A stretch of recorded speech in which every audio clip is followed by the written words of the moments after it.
Hare Krishna. So Bhagavad Gita ప్రవచనాన్ని చేసిన భక్తులందరికీ స్వాగతం. సో అందరికీ నా నమస్కారాలు. సో ముందుగా మనం మంగళాచరణ ప్రార్థనలతో ప్రారంభిద్దాం. ఓం అజ్ఞానతిమిరాంధస్య జ్ఞానాంజనశలాకయ చక్షురున్మిళితం యేన తస్మై శ్రీగురవే నమః. శ్రీచైతన్యమనోభీష్టం స్థాపితం येन భూతలే స్వయం రూపా కదా మహ్యం దదాతి స్వపదాంతికం.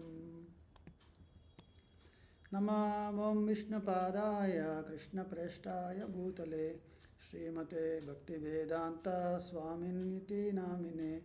నమస్తే సారస్వతే దేవే గౌరవాణి ప్రచారిణే నిర్విశేష శూన్యవాది పాశ్చాత్య దేశతారిణే. జయ శ్రీ కృష్ణ చైతన్య ప్రభు నిత్యానంద శ్రీ అద్వైత గదాధర శ్రీవాసాది గౌరభక్త వృంద. హరే కృష్ణ కృష్ణ కృష్ణ హరే హరే హరే రామ రామ రామ హరే హరే. మూకం కరోతి వాచాలం పంగుం లంఘయతే గిరిం యత్కృపాతమహం వందే శ్రీగురుం దీనతారణం పరమానందమాధవం శ్రీచైతన్యమీశ్వరం. హరి ఓం తత్సత్. ఓం నమో భగవతే వాసుదేవాయ. ఓం నమో భగవతే వాసుదేవాయ. ఓం నమో భగవతే వాసుదేవాయ. హరే కృష్ణ. సో ఈరోజు భగవద్గీత యథాతథము నుండి 12వ అధ్యాయము. ఇది మన భగవద్గీతలో రెండో అంశం. అంటే భగవద్గీతలో ముఖ్యంగా కర్మయోగము మొదట 6 అధ్యాయాలు, రెండో అంశంగా 7వ అధ్యాయం నుంచి 12వ అధ్యాయం వరకు భక్తి యోగము, 13వ అధ్యాయం నుంచి 18వ అధ్యాయం వరకు జ్ఞానయోగము. సో కర్మయోగము జ్ఞానయోగము మధ్యలో రహస్యమైన గూహ్యమైన ఈ యొక్క భక్తి యోగము గురించి ప్రస్తావించారు శ్రీకృష్ణ భగవానుడు. సో అందులో మనం చివర అధ్యాయం అన్నమాట, 12వ అధ్యాయము భక్తి యోగం గురించి. సో ఇప్పుడు దాకా మనము సమ్మరీగా చూసుకున్నట్లయితే, సో 7వ అధ్యాయము నుంచి భగవంతుడు తన శక్తులను, అంటే తన ఐశ్వర్యములను చెప్తున్నారు, విభూతులు. అట్లాగే అర్జునుడి యొక్క కోరిక మేరకు విశ్వరూప దర్శనం కూడా చేశారు. అంటే మనం పోయిన 2-3 వీక్స్గా మనం చెప్పుకుంటున్నాము 11వ అధ్యాయం విశ్వరూప దర్శనము. అంటే భగవంతుడి యొక్క గ్రేట్నెస్, ఆయన యొక్క ఐశ్వర్యములు. అందుకే భగవంతుడిని షడైశ్వర్య పూర్ణ అన్నారు. షడ ఐశ్వర్య అంటే 6 ఐశ్వర్యాలు ఉంటాయి అన్నమాట. మనం మొదటి నుంచి చెప్పుకుంటాము భగవంతుడు అంటే ఎవరు, భగవాన్. భగవాన్ అన్నప్పుడు మనం వెంటనే గుర్తు రావాలి. మనం కొన్ని పదాలు వింటుంటాము, రూపవాన్, గుణవాన్, శీలవాన్, లేకపోతే బుద్ధిమాన్, జ్ఞానవాన్, సో శక్తిమాన్. సో ఇలాంటివి రకరకాల కొన్ని అంశాలని మనం చెప్తూ ఆ యొక్క ఎవరైతే పొంది ఉన్నారో వాళ్ళని వాన్ అంటాము. సో ఈ బగ అనేది ఒక ఐశ్వర్యం, 6 ఐశ్వర్యాలు. సో ఎవరైతే ఆ బగ ఉంటుందో వాళ్ళు పొందుతారంటే వాళ్ళకి సహజంగా ఉంటుంది, సహజ సిద్ధంగా. సో భగవాన్ అన్నారన్నమాట. సో మనకి ఇప్పటి వరకు ఆ పదానికి ఒక అర్థమే తెలియదు. మనం మామూలు భగవంతుడు అంటాము. సో మన పరాశర ముని, వ్యాస మహర్షి వాళ్ళ తండ్రి, సో ఆయన భగవాన్ అన్న ఒక శబ్దానికి వివరణ చేశారనమాట. సో దానికి సంబంధించి 7వ అధ్యాయం నుంచి మనం ఇప్పుడు దాకా భగవంతుడి యొక్క చాలా గుణగణాల గురించి స్వయంగా దేవాది దేవుడే ప్రస్తావించారు. సో మనం చెప్తున్నట్లయితే అన్ని యొక్క సృష్టిలో ప్రధానమైన అంశాల గురించి చెప్పారు. మనకి ఇప్పుడు ఏనుగులలో అనుకున్న ఐరావతం, అలాగా సో మనకి 11వ అధ్యాయంలో విశ్వరూప దర్శనంలో అందరూ ముక్కోటి దేవతలు అందరూ కూడా దర్శనం కలిగింది అన్నమాట అర్జునుడికి. శివుడు, బ్రహ్మదేవుడు, ఇంద్రుడు, అట్లా అశ్విని దేవతలు, యముడు, తర్వాత దిక్పాలకులు, వీళ్ళందరూ కూడా అర్జునుడు చూడగలిగాడు. ఓకే, ఇంకా ఎంతవరకు అంటే పాతాళ లోకం కింద గర్భోదక లైక్ క్షీరసాగరం అన్నట్టు గర్భోదక సాగరం ఉంటుంది. దానిపైన గర్భోదక సాయి విష్ణు ఉంటారు, అనంతశేషుడై. సో ఆయన నుంచి మన ఊర్ధ్వంలో సత్యలోకము అంటే బ్రహ్మలోకము కూడా చూడగలిగారు అన్నమాట అర్జునుడు. అంటే ముల్లోకాల్ని అర్జునుడికి దర్శనం లభించింది. తర్వాత ఇంకా పాస్ట్, ప్రజెంట్, ఫ్యూచర్ అన్నిటినీ కూడా చూడగలిగాడు. సో దాన్ని బట్టి మనం అర్థం చేసుకోవాలి. అంటే భగవంతుడు సర్వాంతర్యామి. ఓకే, ఆయన యొక్క శక్తి పూర్తి విశ్వం నిండా వ్యాపించి ఉంటుంది అన్నమాట. ఓకే ఓకే అందుకే విష్ణు అంటే విశ్వవ్యాప్తి అన్నారు అన్నమాట. సో ఇదంతా చెప్పుకున్న తర్వాత ఇప్పుడు భక్తి యోగంకి వచ్చేసరికి అర్జునుడికి ఒక ప్రశ్న మొదలైందనమాట. ఓకే, ఈరోజు అర్జునుడు అడిగిన ప్రశ్నకి సమాధానం చెప్పేదే ఈ యొక్క 12వ అధ్యాయం. ఓకే, సో దాని గురించి మనం చెప్పుకుందాం. అర్జున ఉవాచ ఏవం సతతయుక్తా ఏ భక్తాస్త్వం పర్యుపాసతే ఏ చాప్యక్షరం అవ్యక్తం తేషాం కే యోగవిత్తమా. అర్జునుడు ప్రశ్నించెను, నీ భక్తియుక్త సేవలో సదా తగిన రీతి నియుక్తులైన వారు మరియు అంటే 2 రకాల సాధన అంటే సాధకులు అంటారు కదండి, సాధన చేసే వాళ్ళని సాధకులు అంటారు.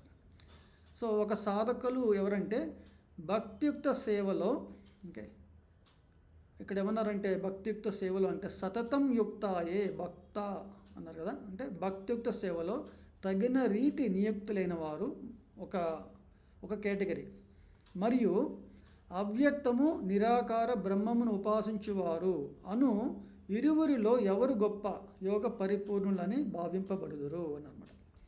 ఇప్పుడు మనం భగవంతుణ్ణి పూర్తిగా అవగాహన చేసుకున్నట్లా అన్నప్పుడు చాలామందికి భగవంతుడు అంటే చాలా గ్రేట్, అంటే అంతా వ్యాపించి ఉంటారు. పరబ్రహ్మ అనే పదాలు మనం వింటుంటాము. అంటే బ్రహ్మం అంటే ఏంటి, నెక్స్ట్ అధ్యాయంలో దాని గురించి ప్రస్తావన కూడా ఉంటుంది.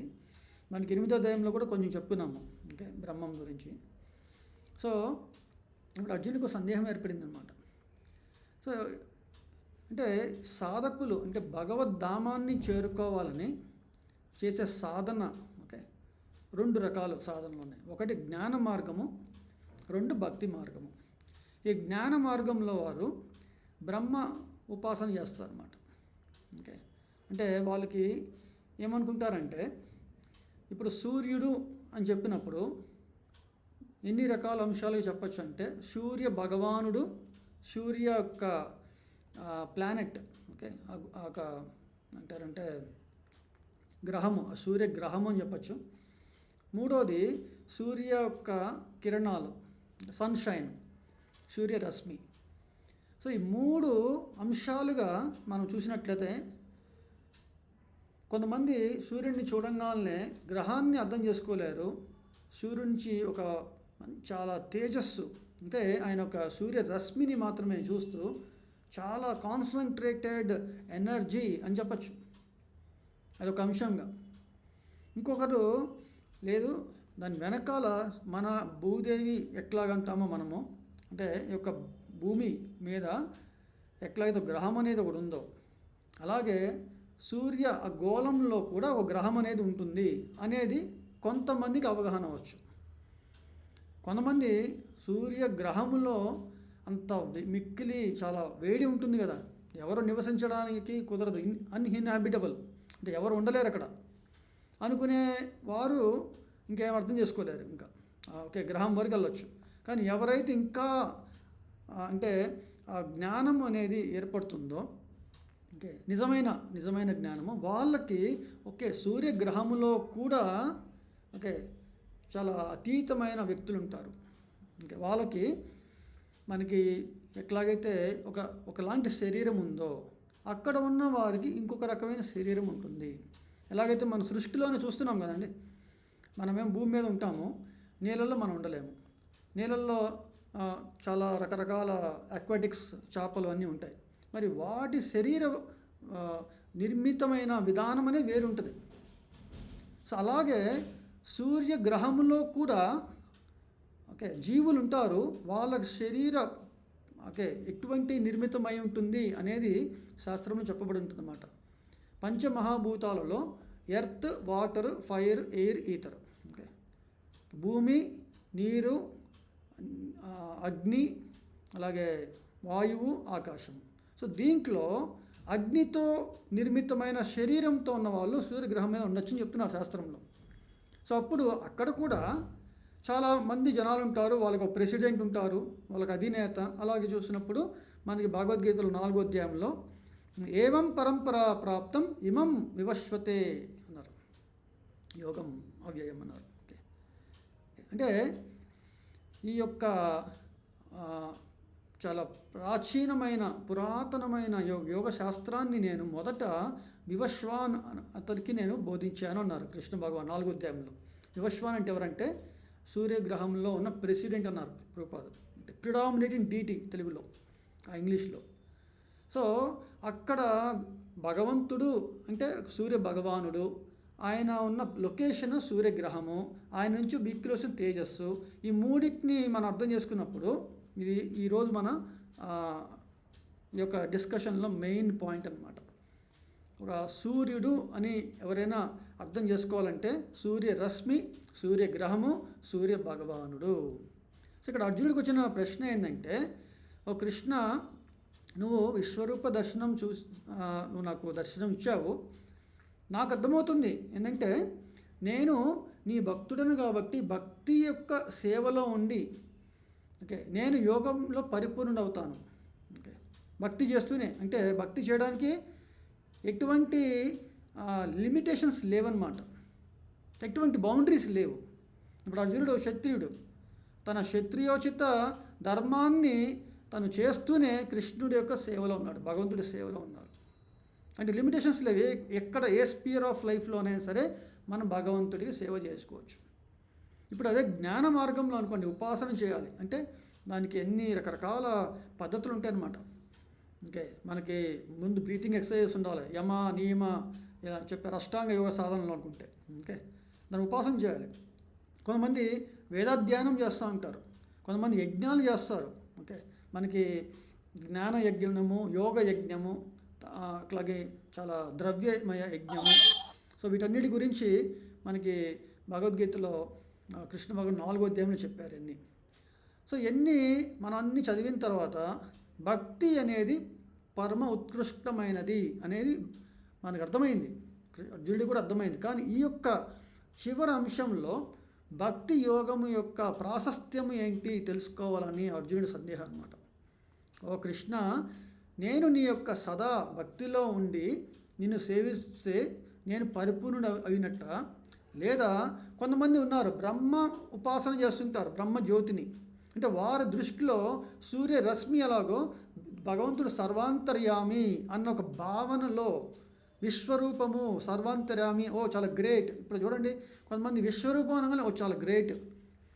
కృష్ణుడు విశ్వరూపాన్ని దర్శనం ఇచ్చారు అంటే విశ్వరూపం చూపించాడు కాబట్టే కృష్ణుడు గ్రేట్. ఇంకొంతమంది నారాయణుడు గ్రేట్, ఎందుకంటే నారాయణ 4 చేతులు ఉన్నాయి, కృష్ణుడికి 2 చేతులే ఉన్నాయంటారు. కానీ నిజమైన తత్వ దర్శనం అనేది మనకు ఆచార్యులు చెప్తారు. 2 చేతులు ఉండడం, 4 చేతులు ఉండడము, లేదా సర్వాంతరం వ్యాపించి ఉన్న అంటారు విరాట స్వరూపము ఏది గొప్పది అనే కొలమానం కాదన్నమాట. మనకి ఏదైనా చూసినప్పుడు గొప్పది అనిపిస్తే వీధి గొప్పది, విశ్వరూపం గొప్పది, విశ్వరూపం నుంచే దేవతలు, తర్వాత విష్ణువు, శివుడు అందరూ వచ్చారని కూడా అనుకోవచ్చు. సో అందుకని ఇక్కడ అర్జునుడి ప్రశ్న ఏంటంటే, అవ్యక్తము నిరాకార బ్రహ్మంను ఉపాసించేవారు లేదా భక్తియుక్త సేవలో ఉండేవారు, వీళ్ళిద్దరిలో ఎవరు యోగ పరిపూర్ణులని మనం అర్థం చేసుకోవాలి. నాకు తెలిసి ఈ చాలా చక్కగా మనం ఒక అనాలజీతో మనం చెప్పుకున్నాం. ఇది మీకు ఇందులో అయితే ఏ డౌట్స్ లేవనుకుంటే మీరు ఎమోజెస్ వాడండి. ఎందుకంటే ఇప్పుడు వరకు చెప్పుకున్న వాటిల్లోకి ఇటువంటి అంశం మనం చెప్పుకోలేదు ఎక్కువగా. సో మనకి భగవత్ ఉపాసకులు, బ్రహ్మ ఉపాసకులు, ఇక్కడ 2 అంశాలు అన్నమాట. భగవత్ ఉపాసకులు ఏంటంటే భగవంతుడి యొక్క విగ్రహాన్ని మనకి చూస్తా మందిరంలో అర్చన చేస్తాం అన్నమాట. ఓకే, దీన్ని మనం అంటారు కదండి, మన షోడశోపచారాలు. ఓకే, మనకి ఎక్కడికి వెళ్ళినా ఏ మందిరాలకు వెళ్ళినా కూడా భగవంతుని మూర్తిని మనము ప్రతిష్ఠ చేసి కొన్ని చోట్ల స్వయం ప్రకట్ మనం ఉపాసిస్తాం అన్నమాట. అది భక్తి. ఇంకొందరు భగవంతుణ్ణి ఒక విగ్రహ మూర్తిగా ఉపాసించరు. వాళ్ళు నిరాకారము, అవ్యక్తము, భగవంతుడు సర్వాంతర్యామి అన్న భావనలో విశ్వరూపాన్ని వాళ్ళు ఇమాజినేషన్ చేసుకుంటుంటారన్నమాట. ఓకే, ఇమాజినేషన్ అంటే మనకి ముల్లోకాలలో భగవంతుడు మొత్తం వ్యాపించి ఉంటారు. ఆయన కాళ్ళు పాతాళ లోకము, ఆయన నాభి వచ్చేసరికి మర్త్యలోకము, ఆయన శిరస్సు వచ్చేసరికి ఊర్ధ్వ బ్రహ్మలోకము. ఓకే, అలాగే దేవతలు వీళ్ళు కళ్ళు వచ్చి సూర్యచంద్రులు, ఇట్లాంటివి రకరకాలుగా భగవంతుడి గురించి వర్ణన చేశారు కదా. వాటన్నిటినీ తలుచుకొని భగవంతుని ఉపాసిస్తారన్నమాట. సో అది అర్జునుడి యొక్క ప్రశ్న అన్నమాట. ఇప్పుడు దీనికి భగవంతుడు చెప్తున్నారు 2వ అధ్యాయం 2వ శ్లోకంలో, శ్రీ భగవానువాచ మయ్యావేశ్య మనో ఏ మాం నిత్యయుక్త ఉపాసతే శ్రద్ధయా పరయోపేత తెమే యుక్తతమా మత. ఇక్కడ యుక్తతమ, మీరు ఎప్పుడైనా సరే ఇక్కడ 2 పదాలు గుర్తుపెట్టుకోవాలి. తమ అన్నప్పుడు సూపర్లేటివ్ అంటే అన్నిటికంటే ఉత్తమమైనది. మత అన్న పదం ఏంటంటే భగవంతుడి యొక్క ఒపీనియన్ అన్నమాట. ఇక్కడ శ్రీకృష్ణ భగవానుడు పలికెను, నా స్వరూపమునందు మనస్సును స్థిరముగా నిలిపి అలౌకికమును అధికమునైన శ్రద్ధతో సదా నన్ను ఉపాసించుటయందు నియుక్తులైన వారు అత్యంత పరిపూర్ణులని నేను భావింతును అన్నారు. ఇక్కడ చాలా క్లియర్గా చెప్పారు. మనకి భగవంతుడు ఆల్రెడీ మనకి ఇదివరకు చెప్పారన్నమాట. భగవంతుడు అంటే ఆయన చెప్పిన శ్లోకాన్ని మొత్తం చెప్పుకోవడం కంటే మత్త పరతరం నాణ్యత్ అన్నారు. కించిత్ అస్తి ధనంజయ, నాకు మించి వేరొక సత్యం అనేది లేదు. పరమ సత్యం నేనే అని చెప్పారన్నమాట. అది మనం అర్థం చేసుకోవాలి. అబ్సల్యూట్ ట్రూత్ అని ఇంగ్లీష్లో అంటారు. ఇంకొకటి ఆచార్యులు భాగవతం నుంచి అసమ ఊర్ధ్వ అనే పదంతో చెప్పారు. భగవంతుడు అంటే సమ, అతనికి సమ అంటే ఈక్వల్, ఎవరు లేరు. ఓకే, ఊర్ధ్వ అతనికి మించి ఎవరు లేరు. అసమ ఊర్ధ్వ అంటే ఆయనకి no one is equal, no one is superior అనే పదంతో చెప్తారు. అది భగవంతుడి యొక్క మన డెఫినేషన్, ఆయన యొక్క క్వాలిటీస్, అంటే ఆయన యొక్క పొజిషన్ అన్న చెప్పుకోవచ్చు మనము. సో ఇక్కడ భగవంతుడు ఏం చెప్తున్నారండి, నా స్వరూపమునందు మనస్సును స్థిరముగా మయ్యా వేశ్య మనో, అంటే తన మనస్సుని నిగ్రహించి స్థిరముగా భగవంతుడి యొక్క స్వరూపమునందు. అంటే ఇప్పుడు మనము ఏదైనా మందిరంకి వెళ్ళామనుకోండి, మనం దర్శనం చేసుకుంటాము. మనం నిజంగా బాగా దర్శనం అయింది అనేది అర్థమైందంటే ఆ మూమెంట్లో చూసిన దర్శనము మనం ఆ రోజంతా మన మనసులో నిలుపుకోగలిగితే, లేకపోతే భగవంతుణ్ణి నక్కసిక పర్యంతం, అంటే ఇంకా చెప్పాలంటే ఆయన పాదాల నుంచి ఎలా దర్శనం చేసుకోవాలి అనేది ఆచార్యులు అని చెప్పారు. చాలామంది దర్శనం చేసుకోగానే ఫస్ట్ ఫేస్ని చూస్తూ ఉంటాము. ఓకే, కానీ ఫస్ట్ మనము పాద పద్మాలను ఆశ్రయించాలి. ఆయన దర్శనం చేసుకుంటూ ఆయన ఆ భావనలో నేను భగవంతుడికి దాసుడను, అంటే నాకు భగవంతుడికి ఉన్న సంబంధము. ఏ ట్రాన్సాక్షన్ అండి, ఇప్పుడు మీరు ఆఫీస్కి వెళ్తారు, ప్రతి పర్సన్తో మీకు ఒక ట్రాన్సాక్షన్ నడుస్తుంది, ఒక ఎక్స్చేంజ్. ఓకే, వాళ్ళు మీకు ఒకటి చేస్తారు, మీరు ఒకరికి చేస్తారు. మీ రోల్ ఉంటుంది, వాళ్ళకి ఒక రోల్ ఉంటుంది. మీకు రెస్పాన్సిబిలిటీ, వాళ్ళకి రెస్పాన్సిబిలిటీ. సో ఇక్కడ భగవంతుణ్ణి స్వరూపము ఒక పర్సన్ అని ఎప్పుడైతే అవగాహన చేసుకుంటామో, అవ్యక్తము, నిరాకారము ఇటువంటి వాళ్ళు కాదు, అటువంటి వాళ్ళకి అర్థం కాదు. ఓకే, ఇది భగవంతుడికి మనం నైవేద్యం పెడితే ఆయన స్వీకరిస్తాడు అని భక్తుడు అనుకుంటారు. నిరాకారవాదులు ఆయన అంతటా ఉన్నారు, ఆయనకి నేను ఇచ్చేది ఏంటి అనుకుంటారు. ఓకే, ఇప్పుడు కొంతమంది గంగలో మునిగి తర్పణాలు అర్పించినప్పుడు గంగలో నుంచి నీళ్లు తీసి మళ్ళీ గంగలోకి అర్పిస్తారు. ఆయన్ని అంటే ఆయన్ని ఇచ్చిన అంత దాంట్లో నేను తీసి మళ్ళీ ఆయనకి ఇచ్చేది ఏంటి, ఆయనే స్వీకరిస్తాను కొంతమంది వాదన కూడా ఉంటుంది. కానీ కృష్ణుడు స్వయంగా మన భగవద్గీత చెప్పారు, పత్రం పుష్పం ఫలం తోయం యుమే భక్త్యా ప్రయచ్చతి తద్ అహం భక్తి ఉపహృతం అశ్నామి, నేను స్వీకరిస్తాను ప్రయతాత్మన అన్నారు. అంటే భగవంతుడే స్వయంగా నాకు ఇవన్నీ నివేదన చేయండి అని చెప్పినప్పుడు ఓకే, అది నిజమైన జ్ఞానము, నిజమైన పరిపూర్ణత. ఓకే, అది నిజమైన ఉపాసన చేయటం అన్నమాట. ఓకే, సో అట్లాగే ఇక్కడ మనము భగవంతుడి యొక్క స్వరూపము నేను అర్థం చేసుకున్నప్పుడు మనకి భగవంతుడికి ఉన్న ట్రాన్సాక్షన్ ఏంటి, ఆయన దేవాది దేవుడు భగవంతుడు, మనము దాసుడు అనే ఒక భావన అనేది ఎప్పుడైతే ఏర్పడుతుందో ఓకే, అప్పుడు దాన్ని అలౌకిక అధికమైన శ్రద్ధ అని చెప్పుకోవాలి మనం. ఓకే, మన శ్రద్ధ అనేది అని అర్థం చేసుకుంటే మనకి ఆచార్యులు ఏం చెప్పారంటే, శ్రద్ధ శబ్దే విశ్వాసకహే సుదృఢ నిశ్చయ కృష్ణే భక్తి కైలే సర్వకర్మ కృతహయ అని చెప్పారన్నమాట. ఓకే, అంటే కృష్ణ భక్తి చేయటం వల్ల అన్నీ, అంటే మనము ఏదైతే జీవితంలో చాలా వింటున్నామో ఓకే, యజ్ఞ దాన తపము అనే 3 అంశాల గురించి ప్రతి ఒక్కరు చేసేది మీరు గమనించండి. ఎవరైనా సరే ధార్మికులు అని మీరు అనిపిస్తే వాళ్ళు ఏం చేస్తున్నారు చూడండి, చేస్తే యజ్ఞము వ్రతాలు ఇవి చేస్తారు. ఓకే, లేదా దానము చేస్తారు. ఓకే, కొంతమంది గుళ్ళు కట్టిస్తారు, లేకపోతే 10 మందికి బట్టలు, లేకపోతే అన్నదానము, ఇట్లాంటి రకరకాల గోదానము అవి చేస్తుంటారు. లేదా తపస్సు అంటే వాళ్ళు కొన్ని ఉపవాసాలు మనం చేసేది, చాతుర్మాస్యము ఓకే, ఇలాంటివి కొన్ని మనకి పెద్దల నుంచి వింటున్నాము, ఏకాదశి వ్రతము. ఓకే, సో వీటిని చేసే 3 అంశాల గురించే మనకి శాస్త్రం చెప్పింది. మరి వీటన్నిటిలో ఏ యొక్క దృక్పథంతో చేయాలి, అర్థమైందండి? ట్రాన్సాక్షన్స్ అన్నీ ఏ దృక్పథం చేయాలి? నేను భగవంతుడికి సేవకుడను, భగవంతుడి ప్రీతి కోసము నేను చేస్తాను అంటే అప్పుడు ఆయన స్వరూపాన్నందు మన మనస్సుని నిలిపి ఓకే, చేసే ప్రతి పని నుంచి, అంటే ఒక భక్తిపూర్వకంగా చేసే ఒక సేవ ఓకే, అప్పుడు భగవంతుడు సంతృప్తి చెందుతారు. ఓకే, అందుకే భక్తి ఉపహృతం అన్నారు. అంటే నేను అక్కడ ఉన్న పదార్థాలని స్వీకరించడానికి కాదు, ఒక తులసి, జస్ట్ ఒక తులసి పెడితే చాలు.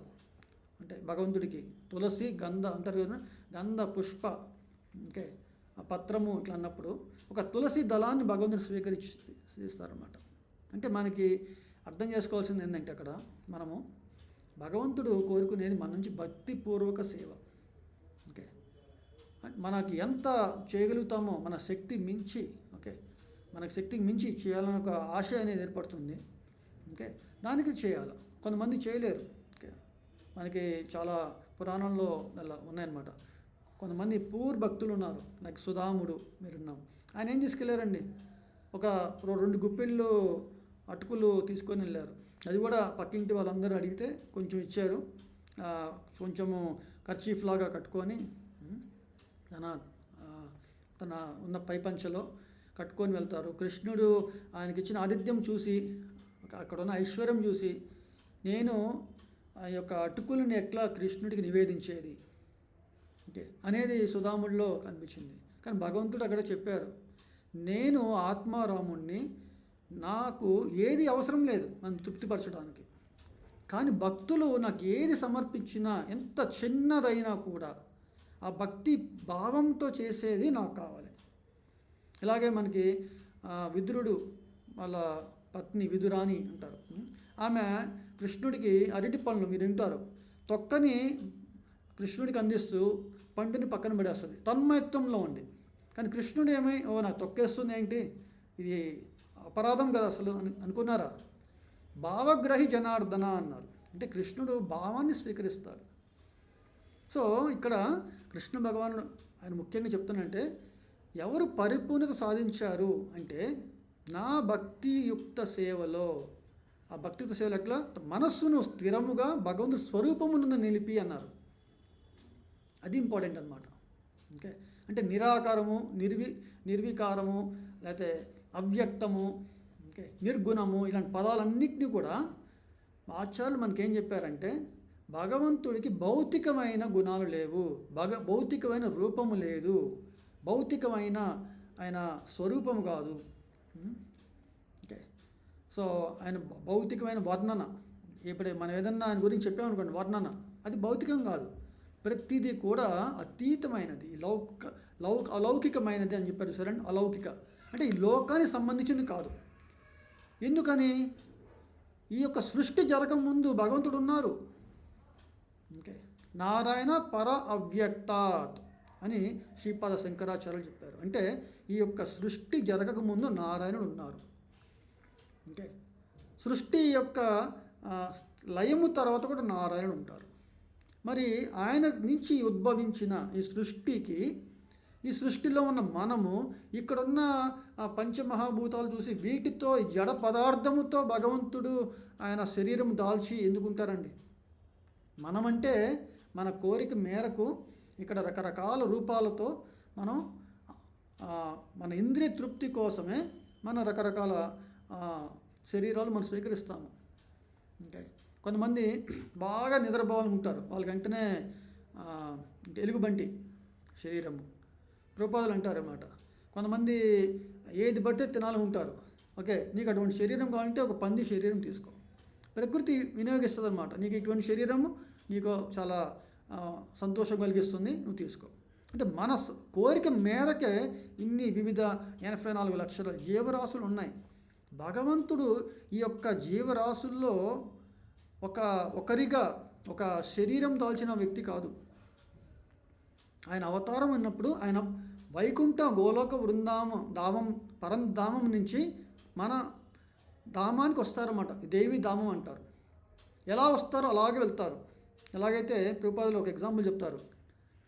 ఇప్పుడు మనకి జైల్లో కొన్ని కార్యక్రమాలు జరిగినప్పుడు ఒక్కోసారి పెద్ద పెద్ద వాళ్ళు బయట నుంచి వస్తుంటారు అన్నమాట.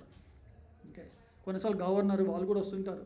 కొంతమంది కొంచెం రీహాబిలిటేషన్ సెంటర్ లాగా, ఓకే, వాళ్ళు వచ్చి అక్కడ ఉన్న వాళ్ళందరికీ మంచిగా వాళ్ళ హృదయ పరివర్తన చేయడానికి చేస్తుంటారు. వీళ్ళందరూ ఎందుకు వచ్చారు? వాళ్ళు జైల్లో పనిష్మెంట్ కోసం రాలేదే, వాళ్ళు జస్ట్ అక్కడ ఉన్న వాళ్ళకి ఉద్ధరించడానికి వచ్చారు.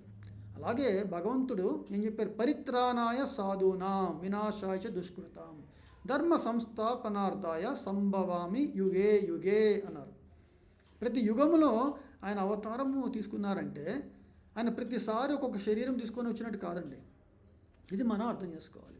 అందుకే ఇక్కడ భగవంతుడు ఏమన్నారు? ముఖ్యంగా నా స్వరూపమునందు మనస్సును స్థిరముగా నిలిపి అలౌకికమును అధికమైన శ్రద్ధతో నన్ను ఎవరైతే ఉపాసిస్తారో వాళ్ళు పరిపూర్ణులు అని చెప్పేసి ఆయన చెప్పారన్నమాట. 4వ శ్లోకంలో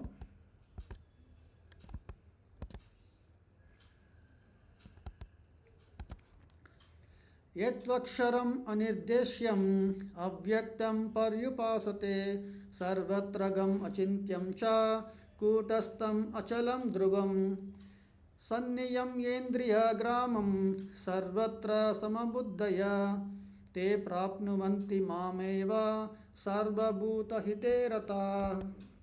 సర్వభూతహితేరః. హితే అంటే హితము. మనకి ఎన్నోసార్లు ఈ పదం చెప్పారు కదా. అంటే కృష్ణుడు అర్జునుడికి హితము కోరి చాలా చాలా మిక్కిలి, ఇంకా చెప్పాలంటే గోప్యమైన, ఓకే, గోప్యము అనొచ్చు, ఓకే, రహస్యమైనది మనకి ఇచ్చారన్నమాట. సో ఇక్కడ ఆయన ఏమంటారంటే, కానీ సర్వేంద్రియ నిగ్రహము మరియు సర్వుల ఎడ సమభావము కలిగి ఇంద్రియ అతీతమును సర్వవ్యాపకమును అచింత్యమును మార్పు లేనిదనియు నిశ్చలమును స్థిరమును అవ్యక్తత్వమైన పరతత్వపు నిరాకార భావనను పరిపూర్ణముగా ఉపాసించు సర్వభూతహితులైన వారు కూడా అంత్యమున నన్ను పొందురు. ఇది అర్థం చేసుకోవాలండి. దీనికి నేను ఒకే మాట చెప్తాను. ప్రభుపాదులు చెప్పిన వాటిలో భగవంతుణ్ణి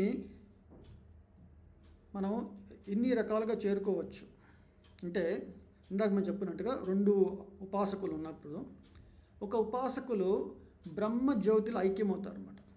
మనకి చాలా సినిమాల్లో చాలా భక్తులు వాళ్ళు చాలా గొప్పగా వాళ్ళ జీవిత చరిత్ర అంతా చూపించి చివరిలో భగవంతుడిలో ఐక్యమైపోయి ఉంటారు. అంటే ఒక ఆత్మ ఒక దేదీప్యంగా బయటికి వచ్చి శరీరం నుంచి భగవంతుల్లో లీనమై ఉంటుందని చూస్తుంటాం. ఓకే, ఇదొక తత్వము. రెండవ తత్వము మనం చూడనిది, వారి శరీరము విడిచిన వెంటనే ఒక ఆధ్యాత్మిక శరీరమును పొంది, సచ్చితానంద శరీరమును పొంది భగవద్ధామం చేరుకుంటారు. ఓకే, అక్కడ జయ విజయులు మనం వింటుంటాం కదండి, మనకు తెలిసిన కొన్ని పురాణ ఇతిహాసాల్లోంచి, రామాయణం నుంచి అట్లా విన్నాము. సో అట్లాగే చాలా రకరకాల వైకుంఠం అంటే ఒక లోకం కాదు, జస్ట్ ఓకే, మనకి ఈ యొక్క ప్రకృతిలోనే అనంత కోటి బ్రహ్మాండాలు అంటారు, అందుకే అనంత కోటి బ్రహ్మాండ నాయక అన్నారు. ఓకే, మరి ఇక్కడే అనంత కోటి బ్రహ్మాండాలు ఉంటే మరి పరంధామంలో ఇంకే బ్రహ్మాండాలు ఉంటాయి, అర్థం చేసుకోండి. ఇప్పుడు అయోధ్య అనేది ఉంటుంది, ఎప్పుడైతే రాముల వారు అవతరిస్తారో అక్కడ ఉన్న ధామం కూడా రాముల వారితో ఇక్కడికి వస్తుంది అనమాట. అక్కడ మథుర అని ఒక ధామం ఉంది, ఇక్కడ కూడా ఉంది. అంటే వీటిని ఎంబసీస్ అంటారు. ఎంబసీ అంటే మీరు అర్థం చేసుకోండి, కొంతమందికి తెలుసుకోవడానికి, ప్రతి ఒక్క కంట్రీ వాళ్ళ యొక్క ట్రాన్సాక్షన్స్ చేయడానికి, ఓకే, అంటే దాన్ని ఏమంటారంటే మనకి ఇంటర్ పొలిటికల్ ఉంటాయన్నమాట. ఓకే, ఒక్కొక్క కంట్రీకి. ఓకే, సో ఫర్ ఎగ్జాంపుల్ మనం వీసా వెళ్ళాలంటే మనం ఏం చేస్తామండి, ఒక ఎంబసీకి వెళ్తాము. ఓకే, సో అక్కడ ఉన్న రూల్స్ రెగ్యులేషన్స్ అన్నీ కూడా ఆ కంట్రీకి సంబంధించి ఉంటాయన్నమాట. అలాగే భగవద్ధామము, ఇప్పుడు బృందావనము, మథుర, ద్వారక, తిరుపతి, శ్రీరంగము, అహోబిలం, ఇట్లా ఏ క్షేత్రాన్ని చూసినా కూడా ఆ క్షేత్రంలో క్షేత్ర పాలకుడు అంటారు. ఓకే, ఆ క్షేత్రానికి సంబంధించి ఏమైనా సరే భగవంతుడికి ఆధీనంలో ఉంటుందన్నమాట. ఇది భౌతిక సృష్టికి సంబంధమే ఉండదు, అది మనం అర్థం చేసుకోవాలి. ఓకే, సో ఇప్పుడు భగవంతుణ్ణి మనము చేరుకోవడానికి 2 పద్ధతులు చెప్పాము. ఒకటి భగవంతుల్లో లీనమయ్యే ఒక పద్ధతి, మనం చూసినట్టుగా చాలా సినిమాల్లో. ఇంకొకటి పద్ధతి భగవద్ధామాన్ని చేరుకోవడం అన్నమాట.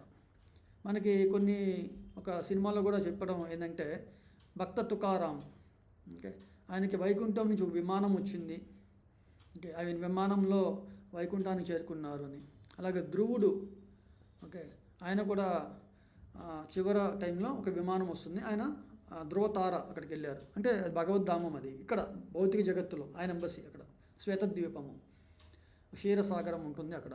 ఓకే, సో అలాగే ఈ రకరకాలు చెప్పినట్టుగా ఈ దానములు ఎవరైతే సంహరించబడతారో, ఇప్పుడు రాజసూయ యజ్ఞం అప్పుడు శిశుపాలుడిని సంహరించారు కృష్ణుడు. అప్పుడు శిశుపాలుడి శరీరం నుంచి ఒక దేదీప్యమానంగా వచ్చి ఒక జ్వాల భగవంతుడు లీనమై ఉంటుంది. వెంటనే యుధిష్ఠిరుడు, ధర్మరాజుకు సందేహం కలిగింది, ఇతను పుట్టినప్పటి నుంచి కృష్ణుణ్ణి అధికంగా ద్వేషిస్తూ ఉన్నారు, మరి అతనికి ఎలాగా సాయుధ్య ముక్తి లభించింది అన్నారు. సాయుధ్యము అంటే భగవంతులో లీనమవటం అన్నమాట. ఇది కాక 4 రకాల మనకి ముక్తి గురించి చెప్పారు. సారూప్యము, సాలోక్యము, సార్ష్టి, సామీప్యము, ఈ 4 మొత్తం కలిపి 5.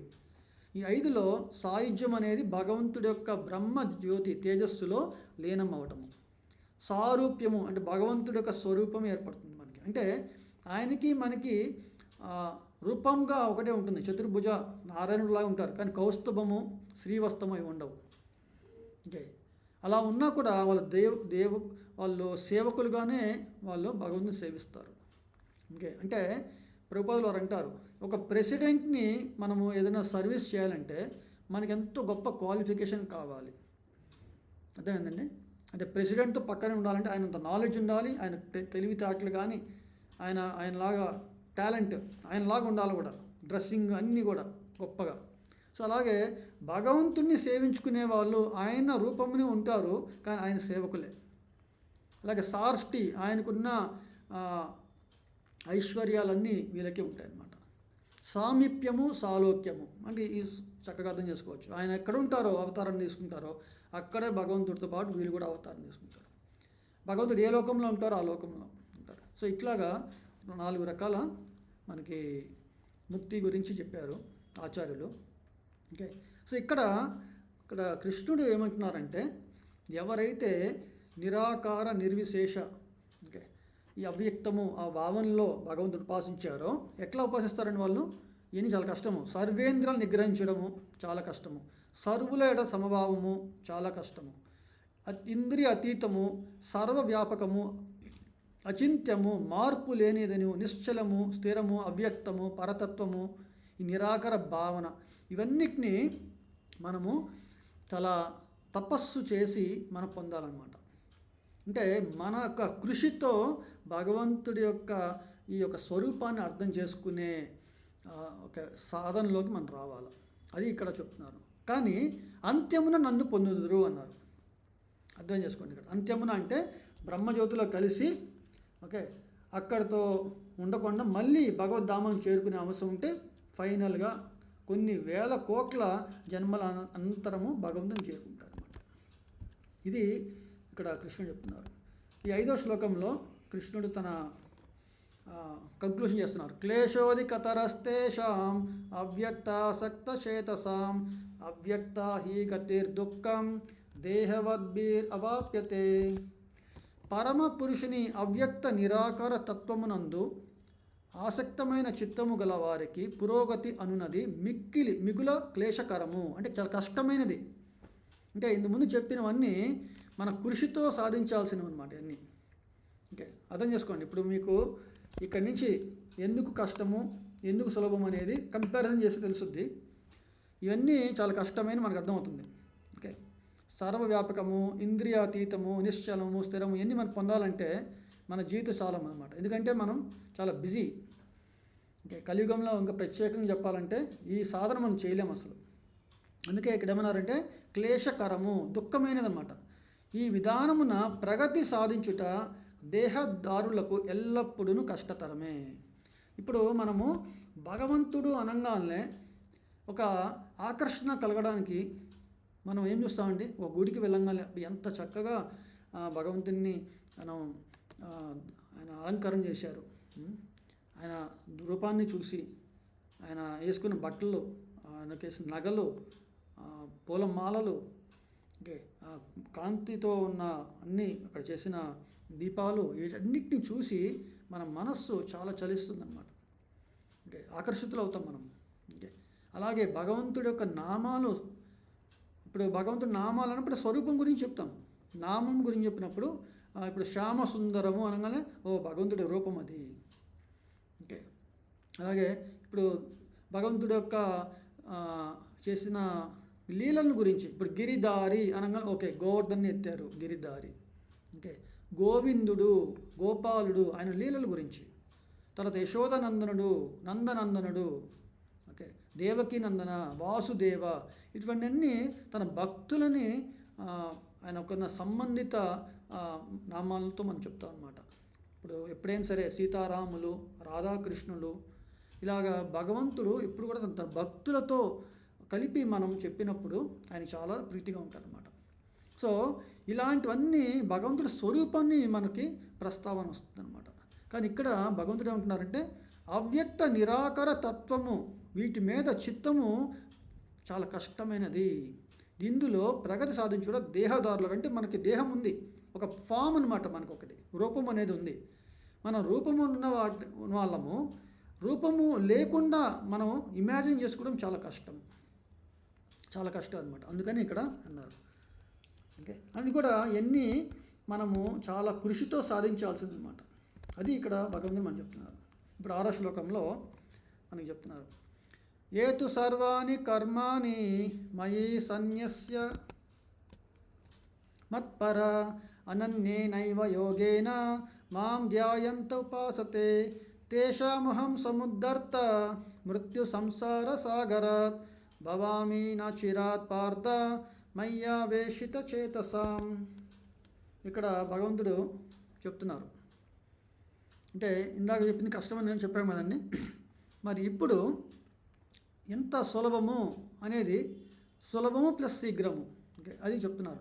కానీ ఓ పార్థ, సర్వ కర్మలను నాకు అర్పించి అన్య చింత లేకుండా నాకు భక్తులై మనస్సును నా యందే లగ్నము చేసి సదా నన్ను ధ్యానించుచు నా భక్తియుక్త సేవలో నన్ను ఉపాసించడి వారిని శీఘ్రమే జనన మరణ రూప సంసార సాగరం నుండి ఉద్ధరింతును. దీనికి ప్రభుపాదుల వారు వాళ్ళ భక్తులు అంటే డిసైపుల్స్కి శిష్యులు వాళ్ళందరూ కూడా మంచిగా ఆర్ట్ గీశారన్నమాట, కృష్ణ ఆర్ట్. దాంట్లో ఒక ఈ భవసాగరం అంటే ఒక పెద్ద ఓషన్ కదండి, సముద్రము. ఆ భవసాగరంలో అలలకి కొట్టుతూ ఉన్న అతను, మునుగుతూ తేలుతూ ఉన్న అతను, అంటే భగవంతుడిని ఎలుగెత్తి ఆయన కీర్తిస్తూ ఆయన్ని, ఆయన యొక్క దయ కోసము, ఆయన అనుగ్రహం కోసము ఆయన పరితపిస్తూ ఆయన చేసే ప్రార్థనలకి సాక్షాత్ భగవంతుడు గరుడ వాహనుడై వచ్చి చెయ్యి ఇచ్చి, మీరు చూసుంటారు ఎప్పుడైనా, ఆ భక్తుడిని గరుడ వాహనం ఎక్కించుకొని ఆ ధామాన్ని తీసుకెళ్తారు అనమాట, పరంధామానికి. ఇదంత సులభం అండి చూడండి. అంటే ఇక్కడ ఆ భవసాగరంలో మనం కొట్టుమిట్టాడుతూనే ఉంటాము మన జీవితాలు, దాంట్లో ఏ మార్పు లేదు. అంటే ఈరోజు నాకు ఆరోగ్యం బాగుంది, రేపు నా ఆరోగ్యం బాగుండకపోవచ్చు. కానీ ఇది కారణం చెప్పి నేను భగవంతుని ఉపాసించడం మానలేను. అంటే మనం చేయాల్సిన పొద్దున్నే లెగిసి బ్రహ్మముహూర్తంలో 16 మాలలు జపం చేయడము, లేకపోతే భగవంతుడికి మనం చేసిన అన్నిటిని కూడా నైవేద్యం పెట్టడము, అర్చన చేయటము, ఇంట్లో చేసే కాస్త హారతి, కీర్తన, అలాగే భగవద్గీతని భాగవతం చదవటము, ఇలా భక్తులతో కూర్చొని ప్రవచనం చేయటము లేదా హరికథ వినడము, ఇలాంటివి మనకి ఒక 24 గంటల్లో ఇన్ని రకాలుగా భగవంతుని మన భక్తియుక్త సేవలో మనం నిమగ్నం చేయొచ్చో మనకి ఆచార్యులు చెప్పారన్నమాట. మార్నింగ్ ఒక టెంపుల్ ప్రోగ్రామ్ ఉంది. మార్నింగ్ బ్రహ్మముహూర్తంలో మీరు 4ంటికి లెగిశారంటే ఏ ఇస్కాన్ టెంపుల్కి వెళ్ళినా కూడా 4:30 కల్లా మొదట హారతి స్టార్ట్ అవుతుంది, మంగళ హారతి అంటారు. అక్కడి నుంచి మీరు చూడండి, టెంపుల్కి వెళ్ళి ఒక్కసారి ఎక్కడైనా మీకు కుదిరితే 4:30 నుంచి హారతి అయిపోయిన తర్వాత వెంటనే అందరూ జపం చేస్తారు 2 గంటలు. మళ్ళీ 2 గంటలు జపం తర్వాత ఆ టెంపుల్ క్లీనింగ్ అన్నీ చేస్తారు. కొంతమంది భక్తులు క్లీనింగ్ అయిపోయిన దర్శనార్తి చేస్తారు. మళ్ళీ ఆ దర్శనార్తి అయిపోయిన తర్వాత గురు పూజ చేసి మళ్ళీ భగవద్గీత లేదా భాగవతాన్ని అక్కడ ప్రవచనం చేస్తారు. పొద్దున్న భాగవతము, సాయంత్రం వచ్చి భగవద్గీత.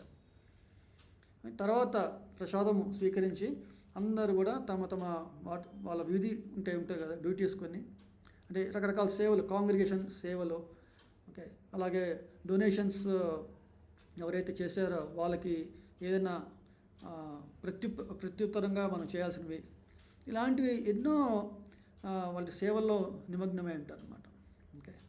ఇలాగంతా అయిపోయి మళ్ళీ సాయంత్రం కాగానే మళ్ళీ భగవంతుడి సేవలో ఉంటారన్నమాట. మళ్ళీ సాయంత్రం వచ్చి సంధ్యాహారతి అంటారు, తులసి హారతి, సంధ్యాహారతి, తర్వాత భగవద్గీత ప్రవచనము, కీర్తన హారతి, శయన హారతితో ముగుస్తుంది చివరికి. ఆ తర్వాత అందరూ 10ంటికల్లా పడుకు మళ్ళీ ఉదయాన్నే 4ంటికి, అంటే 6 అవర్స్ స్లీప్, మధ్యలో మధ్యాహ్నం ఒక ½ అవర్. ఇలాగా రోజంతా భగవత్ సేవలో వినియోగమై కంప్లీట్గా మన మనస్సుని ఆటోమేటిక్గా, అంటే ఏ యొక్క అంటే అన్య చింత అనేది ఒకటి చెప్పారు కదా, అన్య చింత అనేది ఉండదన్నమాట. ఇక్కడ మనకి ఎలాగైతే ఒక చిన్న ఉదాహరణ, అంటే అందరికీ అవగాహన చేయగలిగేది, మీరు గమనించినట్లయితే మీరు మీ ఇంట్లో జరిగే పెళ్ళి సందడి, మీ ఇంట్లో జరిగే పెళ్ళి సందడి అంటే మీకు కానీ మీ ఇంట్లో సిబ్లింగ్స్, మీ కజిన్స్లో కానీ రిలేటివ్స్, అంటే రిలేటివ్స్ అంటే కూడా ఇంకెక్కువ వేరే ఇల్లు వస్తుంది, జస్ట్ చెప్పాలంటే మీ ఫ్యామిలీ మెంబర్స్లో. అప్పుడు మీరు చూడండి, ఉదయం నుంచి ఈవెన్ పెళ్ళి ఒక్కోసారి అంటే ప్రాతకాలం అంటే 2 గంటలు 3 గంటల టైంలో పెళ్ళి ఉంటుంది, రాత్రి నిద్ర కూడా పోరు అసలు. ఇక మనకి ఏదో బ్రాహ్మణులు లేదా పెద్దవాళ్ళు ఏదో పనులు చెప్తూ ఉంటారు, ఇంకా మనం నిద్ర కూడా మానుకొని ఇక పనుల మీద తిరుగుతూ ఉంటాము, అది చేస్తుంటాము, వచ్చిన వాళ్ళని పలకరింపులు. మన మనస్సు నేను చేసే ఆఫీస్ పని, నేను చేయాల్సిన ఇంకా నాకు వేరే ఉన్నాయి, అవి వాటిని గురించి మనం మర్చిపోం, మనం గుర్తుంచుకోవాలన్నమాట. అసలు మరపుకి రాదు అసలు మనకి. అక్కడ ఉన్నదంతా ఏంటంటే ఆ వాతావరణమే, ఆ పెళ్లి వాతావరణ సందడిలో కంప్లీట్గా మన మనసుని. సో నిత్య కళ్యాణం అంటే భగవంతుడి యొక్క సేవలో ఎవరైతే మనము కంప్లీట్గా, ఇక్కడ కరెంటు పోయిందంటే జనరేటర్ వస్తుంది, ఒక నిమిషము. సో భగవంతుడి యొక్క సేవలో పరిపూర్ణంగా నిమగ్నమై ఉన్న వాళ్ళు ఇక అన్య చింత అనేది వాళ్ళకి కలగదు. వాళ్ళకి కేవలము ఓకే తన సర్వేంద్రియాలని భగవంతుడికి అర్పితం చేస్తారు. తన మనస్సుని ఆటోమేటిక్గా నిగ్రహం అయిపోతుంది, ధ్యానంలో ఉంటారన్నమాట. ఇది భగవంతుడు మనకి అర్జునుడు చెప్పింది. అర్జున, నువ్వు అడవికి వెళ్ళి ఏదో తపస్సు చేసే నన్ను పొందాలి, అంత కష్టతరమైంది, నాకు కుదరదు అన్నావు. ఎందుకంటే నేను గాలినైనా బంధించగలను కానీ మనస్సుని నేను నిగ్రహించలేను అని నువ్వు చెప్పావు. అవసరం లేదు, నువ్వు నిగ్రహించాల్సిన అవసరమే లేదు. నువ్వు బై బర్త్ నుంచి నన్ను ఎప్పుడు సదా స్మరణలోనే ఉన్నావు. నువ్వు నరనారాయణులు వాళ్ళు ఇప్పుడు, ఓకే, వాళ్ళిద్దరు కూడా. అర్జునుడు ఎప్పుడు కృష్ణుడిని మర్చిపోలేదు, కృష్ణుడు ఎప్పుడు అర్జునుడు మర్చిపోలేదు. మరి అటువంటి సన్నిహిత సంబంధం ఉన్న వాళ్ళు, అది భక్తి, ఆ ప్రేమ అన్నమాట. సో దాన్ని మనము ఎలా పొందాలి అనేది మనకి ఇప్పుడు భావన. ఓకే, దానికి ఆచార్యం చెప్పారంటే శ్రవణం ద్వారా. ఓకే, నిత్య సిద్ధ కృష్ణ ప్రేమ సాధ్య కబునయ అంటే బయట ఎక్కడి నుంచో మనం ఏదో కష్టపడి సాధించాల్సిన అవసరం లేదు. నిత్య సిద్ధ అంటే మనలో ఉన్నది. ఎలాగైతే ఒక చిన్న పిల్లవాడు నడక అనే శక్తి అనే తనలో ఉంది, కేవలము తన తల్లిదండ్రుల యొక్క తోడ్పాటుతో మెల్లమెల్లగా అడుగులు వేసుకుంటూ చిన్నగా నడుస్తాడు అనమాట. ఇంకా అందుకే నిత్య సిద్ధ కృష్ణ ప్రేమ సాధ్య కబునయ శ్రవణాది శుద్ధ చిత్తే. శ్రవణాది అంటే ముందు శ్రవణము, కీర్తనము, విష్ణు స్మరణము, ఓకే, తర్వాత పాదసేవనం, అర్చనం, వందనం, దాస్యం, సఖ్యం, ఆత్మనివేదనం, ఇట్లాగా మనకి నవవిధ భక్తి అన్నారు. సో ఇట్లా ఏ ఒక్క సాధననైనా సరే మనము ముఖ్యంగా శ్రవణాది శుద్ధ చిత్తే అన్నారు. అంటే ఈ శ్రవణము ద్వారా మన చిత్తము శుద్ధి అవుతుంది. మన చిత్తము ఇప్పుడు కూడా చాలా మలినం ఉంది కాబట్టి భగవంతుణ్ణి మనం మన హృదయంలో మనం అనుగ్రహం పొందడం లేదన్నమాట. మనకు కనబడట్లేదు మనకి భగవంతుడి. మన శరీరంలో నేను ఎట్లాగైతే హృదయంలో ఉన్నానో ఆత్మగా, భగవంతుడు కూడా పరమాత్మగా ఉన్నారు. పోయిన వారం చెప్పుకున్నాం, ఒక చెట్టు పైన ఇద్దరు పక్షులు అలాగా. ఓకే, మనం ఎప్పుడు కూడా చెట్టు మీద ఉన్న పక్షులు, ఒక పక్షి ఏమో ఆ పండ్లని తినడానికి అహర్నిశలు పరితపిస్తుందన్నమాట. ఇంకో పక్షి చూస్తూ ఉందన్నమాట, ఎప్పుడు నా ఫ్రెండ్ పక్షి నా వైపు చూస్తుంది. అది పరమాత్మ అన్నమాట. పరమాత్ముడు చూస్తున్నాడు. ఎప్పుడైతే ఈ జీవుడు ఓకే జీవితంలో ఒక్కసారైనా సరే నన్ను పొందాలి, నన్ను దర్శనం చేసుకోవాలన్న భావన, ఆ చిత్తశుద్ధి అనేది ఏర్పడుతుందో అని వేచి చూస్తున్నారన్నమాట. ఇప్పుడు అంటారు సరే, ఒక లవర్ ఇంకో లవర్ని ఇక్కడ కలుద్దాము అనుకున్నప్పుడు ఒక ఎగ్జాంపుల్స్లో ఒకళ్ళు ముందుగా వచ్చి వెయిట్ చేస్తూ ఉంటారు, ఎప్పుడు వస్తారు అని. దీనికే మనము పెద్దవాళ్ళు కొంతమంది చెప్తున్నారు, మనల్ని అంటారండి, మనం ప్రేమించడం కంటే మనల్ని ప్రేమించబడటం అని చూసారండి. మనం అనుకుంటున్నాము నేను ప్రపంచంలో ఇంతమందిని కోరుకుంటున్నాను, వీళ్ళు కావాలని, కానీ వాళ్ళెవరు కూడా నాకు పొందడం లేదు. ఏదో ఒక సమయంలో మనం ఏదో ఒక రిలేషన్షిప్స్లో బ్రేకప్స్, లేకపోతే ఒక మిస్అండర్స్టాండింగ్ చాలా జరుగుతూ ఉంటున్నాయి ప్రతి ఒక్కరిలో. కానీ ఇక్కడ భగవంతుడు సదా మన కోసము నిరీక్షణ చేస్తున్నారన్నమాట. ఎప్పుడు నేను ఇంకా ఈ యొక్క భక్తుడిని తన యొక్క ప్రేమను పొందుతాను. అది అందుకే భగవంతుడు ప్రతి ఒక్క శ్లోకంలో భక్తి పూర్వక మాటలు, భక్తియుక్త సేవలు ఆ పదం వాడేదన్నమాట ఇక్కడ.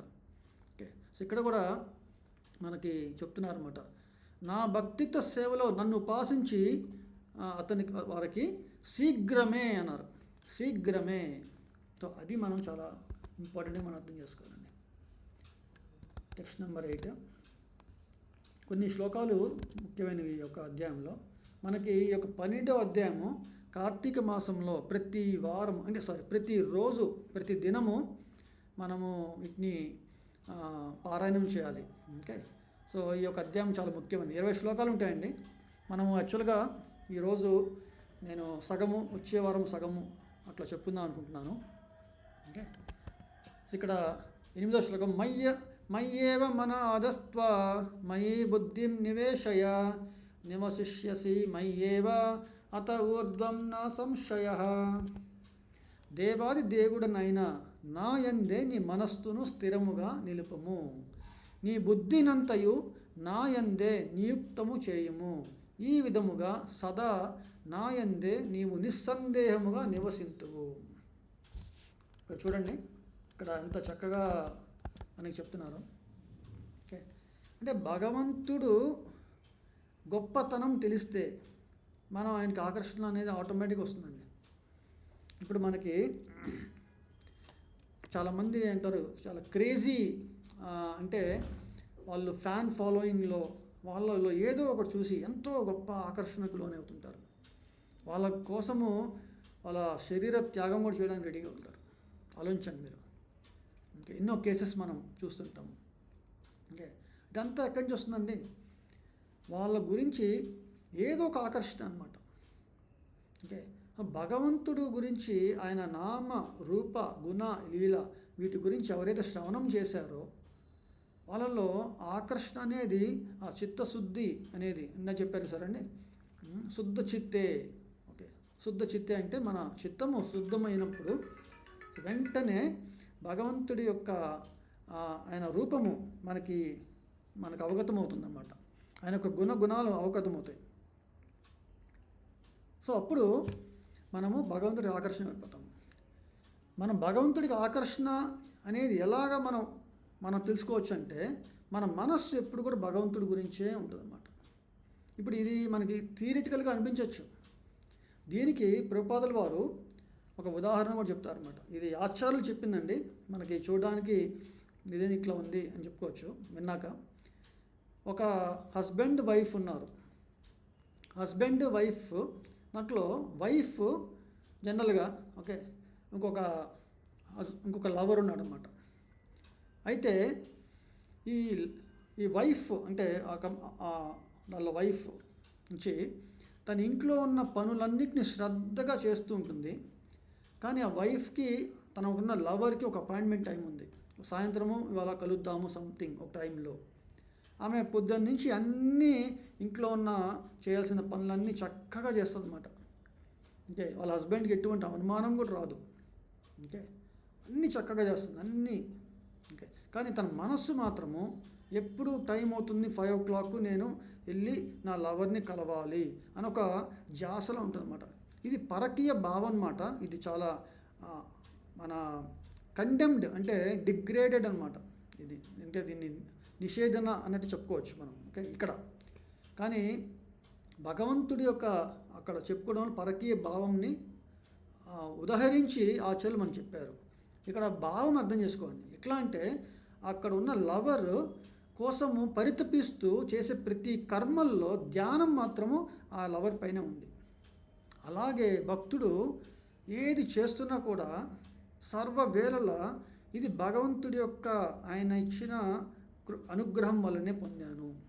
నేను ఈ శరీరము భగవంతుడు అనుగ్రహించినది, నా బుద్ధి భగవంతుడు అనుగ్రహించినది, నాకు ఇచ్చిన శక్తి. ఎప్పుడైనా చెయ్యి కాలు పెరాలిసిస్ అంటారు చూసారంటే పడిపోవచ్చు, ఏ ఇంద్రియం పనిచేయకపోవచ్చు. కానీ ఈరోజు నేను మాట్లాడుతున్నానంటే భగవంతుడు అనుగ్రహం వల్లనే నాకు జరుగుతుంది. ఈ యొక్క భావన అనేది కలగడమే మనస్సు స్థిరముగా నిలపడం అన్నమాట. ఇప్పుడు కృష్ణుడు రథసారథ్యం చేస్తున్నారు, అర్జునుడు యుద్ధం చేస్తున్నాడు. ఇప్పుడు అర్జునుడు యుద్ధం చేస్తున్నప్పుడు కృష్ణుడిని చూడాలా లేదా ఎదుటి వాళ్ళు వేస్తున్న ఆయన అస్త్రాలని ఆయన తిప్పికొట్టాలా? ఆలోచించండి. కానీ అర్జునుడు నిమగ్నం ఏమన్నాడు, ఏది శస్త్రాలని తను వదులుతూ. కానీ ఎప్పుడు కూడా కృష్ణుడి యొక్క స్మరణలో ఉన్నాడు. అంటే యుద్ధము చేస్తున్నది కృష్ణుడికి ప్రీతి కలిగించడానికి. అందుకే జెండాపై కపిరాజు. హనుమంతుల వారు రాముడి యొక్క సేవలో రామాయణంలో రావణాసుర సంహారంలో హనుమంతుల వారు రాముడికి సేవకుడిగా అంటే ఆయనకి చాలా చేశారన్నమాట సేవలో రామకార్యం కోసం. సో ఆయన యొక్క చూసినప్పుడల్లా, ఇంకా మన గురువుని చూసినప్పుడల్లా ఎలాగైతే భగవత్ సేవలో ఉన్నారో ఓకే, నేను కూడా అలా నిమగ్నమై ఉండాలి, అలాంటి భావన అనేది ఒక భక్తుడికి ఏర్పడుతుంది. అందుకే భక్తి అనేది ఎవరు పడితే వారికి బయట నేనే కొబ్బరికాయ కొట్టాను, అంటే నేను గుడికి వెళ్ళాను, మొక్కుకున్నాను, 108 పరీక్షలు చేశాను, వీటన్నిటిని భక్తి భావం చెప్పుకోరు పూర్తిగా. ఇది ఒక రకమైన సకామ భక్త అంటారు. సకామ అంటే ఒక కోరిక నెరవేర్చుకునే పద్ధతిలో భగవంతుని ఆశ్రయించడం అన్నమాట. కానీ నిజమైన భక్తి ఏంటంటే భగవంతుడి యొక్క ప్రీతి కోసము మనము చేసే ఓకే నివేదన అన్నమాట. కేవలం అంటే మనకి ఏ ఫలాపేక్ష ఉండదన్నమాట. అంటే నేను ఈరోజు తిరుపతికి వెళ్ళానంటే ఒక హుండీలో డబ్బులు వేశానంటే ఒక కోరిక కోరాల్సిందే అని మన భావన చిన్నప్పటి నుంచి మనకి అదొక మైండ్ని బ్రెయిన్ స్ట్రాంగ్ చేసేసారన్నమాట. Okay, brain wash. కానీ నిజమైన భక్తి అనేది మనకు ఆచార్యులు మనకు చెప్పారు. ఇది గురు శిష్య పరంపరలో మాత్రమే మనకి అటువంటి సద్భావన అనేది ఏర్పడుతుంది. అది కూడా భగవంతుడి యొక్క భక్తుడి యొక్క అనుగ్రహం వల్ల. అప్పుడే ఈ యొక్క శ్లోకంలో మనకి దేవాది దేవుడనైన నాయందే నీ మనస్సును స్థిరముగా నిలుపుము. ఆ స్థిరంగా నిలుపమని అంటే భగవంతుడి మీద ఆకర్షణ అనేది రావాలి కదండి, ఆ భావం అనేది ఏర్పడాలి కదా, అప్పుడే కదా. అది ఎప్పుడు వస్తుంది మనకి? పొద్దున్నే బ్రహ్మముహూర్తంలో ఆయన నామాలని మనం జపం చేసినప్పుడు, ఆయన కోసము మనము చక్కగా అన్ని పదార్థాలు రుచికరంగా వండి, అంటే టేస్ట్ చేయకూడదు మనము. ఓకే, మనకి చెప్తున్నారు ఎప్పుడైతే భగవంతుడి కోసం చేస్తామో వెంటనే ఓకే భగవంతుడి యొక్క అనుగ్రహం ఏర్పడుతుంది, రాధారాణి అనుగ్రహం ఏర్పడుతుంది, చక్కగా వంట చేస్తారు. ఓకే, ఇంతకుముందు ఎన్నడూ పొందని రుచి అనేది ఆటోమేటిక్గా ఏర్పడుతుంది అన్నమాట భగవంతుడు నివేదన చేశాక ప్రసాదాన్ని స్వీకరించినప్పుడు. వీటన్నిటిని మనము ఎగ్జాంపుల్స్ ఏదో చెప్పుకున్నట్టు కాదు, లేదో ఏదో ముఖస్తుతిగా చెప్తున్నారు అనుకోవడం కాదు. ఇది నిజంగా ప్రతి ఒక్కరూ. ఇంకా చెప్పాలంటే కొంతమంది జగన్నాథ పూరికి వెళ్ళి అక్కడ భగవంతుడి ప్రసాదాన్ని స్వీకరించినప్పుడు ఇటువంటి రుచికరమైన సేమ్ రైస్, మామూలు రైసే కదా, మరి ఇటువంటి రైస్ని ఎక్కడ తెలియదు అని అంటారు. లేదా అక్కడ ఏమన్నా మనము కొన్ని పొటాటో కొన్ని రకరకాల చేస్తారు వంటలు, కూరలు, లేకపోతే దాల్, వీటన్నిటిని దాల్లో ఏమీ కనబడదు, మనకి వేసిన మసాలాలన్నీ పెద్ద సాఫ్ట్గా అనిపిస్తుంటుంది, కానీ ఎంతో రుచి ఏర్పడుతుంది. అంటే జగన్నాథ స్వామి స్వీకరించిన ఆ యొక్క ప్రసాదాన్ని మనం పొందినప్పుడు, ఆ భావం అనేది ఏర్పడినప్పుడు, అప్పుడు మన ఆకర్షణ కలిగి నేను కూడా ఇంటికి వెళ్ళి ప్రతిరోజు చక్కగా భగవంతుడి మీద భక్తియుక్త సేవలో నేను వండి భగవంతుడికి నైవేద్యం పెడతాను అని సంకల్పం ఏర్పడుతుందన్నమాట. అది శ్రద్ధ. సో అలాగే ప్రతి విషయంలో కూడా మనస్సు ఆటోమేటిక్గా, ఇంకా మనం చెప్పుకున్నాం చూడండి, మన పెళ్లి సందడి ఒక కార్యక్రమంలో ఎలాగైతే మన మనస్సు ఆటోమేటిక్గా స్థిరంగా ఉంటుందో, ఇక్కడ అంటున్నారు మనస్సు బుద్ధి కంప్లీట్గా భగవంతుడి యందు నియుక్తము చేయమన్నారు. అప్పుడు సదా నాయందే నీవు నిస్సంశయముగా నివసింతువు. ఇది సీక్రెట్ అండి. దీన్నే ప్రభుపాదులు అంటారు, ఈ యోగా ప్రాక్టీస్లో ఇది ఆర్ట్ అన్నమాట. ఓకే, ఈ ఆర్ట్ని మనము ఆర్ట్ ఆఫ్ లవ్, ఈ ఆర్ట్ ఆఫ్ లవ్ని పొందాలంటే ఒక అర్హత పొందాలి. అర్హత ఎక్కడి నుంచి వస్తుందండి? అధికారం ఎక్కడి నుంచి వస్తుంది?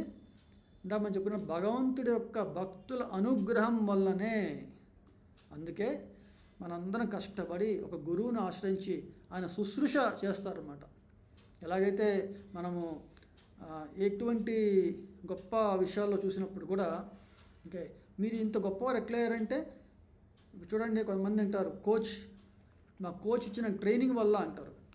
కొంతమంది మంచి సింగర్, నేను ఫలానా మా యొక్క గురువు గారు ఆయన ఆధ్వర్యంలో నేను దీన్ని పొందానంటారు. మామూలు సంగీతం కానీ ఏదైనా ఒక కళ గురించి మనం చెప్పినప్పుడు, ఒక కళ, ఆర్ట్, అలాగే ఆర్ట్ ఆఫ్ లవ్, ఈ ఆర్ట్ ఆఫ్ లవ్ని మనం పొందాలంటే మనం భగవంతుడి యొక్క భక్తుల ఆశ్రయం తప్పనిసరిగా మనం పొందాలన్నమాట. ఓకే, అది కానీ లేకపోతే మనకి మన స్వయం కృషితో పొందాలనుకోవడం మనం దుస్సాధ్యం అన్నమాట. ఇది 9వ శ్లోకంలో అత చిత్తం సమాదాతుం న శక్నోషి మయి స్థిరం అభ్యాస యోగేన తతో మామిచ్చాప్తుం ధనంజయ. ఇక్కడ భగవంతుడు అంటున్నారు, ప్రియమైన ఓ అర్జున, ధనంజయ, స్థిరముగా నా యందు మనస్సును లగ్నము చేయ నీవు సమర్థుడవు కానిచో. ఇప్పుడు కొంతమంది అంటారు, నేను మన మనస్సుని కంప్లీట్ 24 hours భగవంతుడి మీద మీరు లగ్నం చేయమన్నారు, నా వల్ల కావట్లేదు. అప్పుడు ఏమన్నారంటే దానికి భగవంతుడు అంటున్నారు, భక్తి యోగము నందలి విధి విధానములను అనుసరించుము, ఈ విధముగా నన్ను పొందు కోరికను వృద్ధి చేసుకొనుము. ఇలా మనం చెప్పుకున్నాం చూడండి, భగవంతుడిని మనం ఆకర్షణ పొందాలన్నమాట. అంటే ఆయన గురించి మనము శ్రవణం చేయడం ద్వారా, అంటే నామాలను జపం చేయడం ద్వారా కానీ, భగవద్గీత చదవడం ద్వారా కానీ, భాగవత హరికథ మనం కృష్ణ కథ వినడం ద్వారా కానీ భగవంతుడి మీద ఆకర్షణ, ఒక లాలసమయ్యి అన్నారు, అంటే ఒక ఈగర్నెస్ అనేది ఏర్పడుతుందన్నమాట. అంటే ఒక కోరిక అనేది, ఆ కోరికని మనము వృద్ధి చేయడానికి భక్తి యోగంలో ఉన్న విధి విధానాలను మనం ఆచరించాలి. వాటిని ఎవరు చెప్తారు? ఇది మనం చేయాల్సిందని. దీనికే ప్రతి యుగములో గొప్ప గొప్ప ఆచార్యులు మనకు వస్తున్నారు. రామానుజాచార్య, మధ్వాచార్యులు, శ్రీ చైతన్య మహాప్రభు, సనక సనాతన వీళ్ళ నుంచి కూడా విష్ణుస్వామి, నింబార్కాచార్యులు, వల్లభాచార్యులు, ఓకే, ఇలాంటివి మనము మన భారతదేశంలో ఎంతోమంది ఆచార్యులు ఉన్నారు. వీళ్ళు మనకి ఈ యొక్క సాధన అనే ఒక ప్రోగ్రామ్ అనేది మనకి అందిస్తున్నారు అనమాట. సో వాటిని మనం పొందాలన్నమాట. అంటే ఇదంతా పొందాలంటే నేను ఇక ఇంట్లో మనం చేయాల్సిన పనులు వదిలేయాలా? అదే చెప్తున్నాను మీకు. ఇప్పుడు ఈరోజు నేను పొద్దునుంచి జాబ్లోనే ఉన్నాను, మీటింగ్స్లోనే వచ్చాను. 6ంటికి నా మీటింగ్స్ అయిపోయినాయి. నేను డిన్నర్ చేశాను 6ంటికి. కొంచెం జపం చేసుకొని కాస్త భగవద్గీత చదువుకొని మీ ముందు వచ్చి నేను ఇక్కడ ప్రవచనం చేస్తాను. ఇది అయిపోగానే మళ్ళీ ఇంకో క్లాస్ ఉంది నాకు. ఓకే, 9:15కి ఒక క్లాస్ ఉంది, 10 o'clock అయిపోతుంది. Bed time. రోజు పడుకునే ముందు కాసేపు భక్తులతో కలిసి భాగవతాన్ని మనం చెప్పుకుంటూ ఉంటాం అనమాట. అంటే మార్నింగ్ అందరితో కలిసి జపం చేస్తాము. ఓకే, మీరు ఎవరైనా జాయిన్ అవ్వాలనుకుంటే కూడా మీరు నాకు ఇంతవరకు నేను చెప్పలేదు ఎవరికి, ఎందుకంటే కొన్ని వారాలు కొంచెం అని, ఇంకా మీ అందరు ఫాలోఅప్ కూడా మనం చేయట్లేదు. మీకు ఎవరికైనా ఇంట్రెస్ట్ ఉందంటే ఉదయం మేము 5 నుంచి 5:30 నుంచి, ఓకే, మార్నింగ్ 5:30 నుంచి 6:30 వరకు ఒక 1 hour జపం చేస్తాం అనమాట అందరు భక్తులతో. అలాగే సాయంత్రం వచ్చి భాగవతం చెప్పుకుంటాం అనమాట. ఓకే, అంటే మీరు జపం చేయగలిగితే ఒక వారం ఎప్పుడైనా మీరు చేయొచ్చు.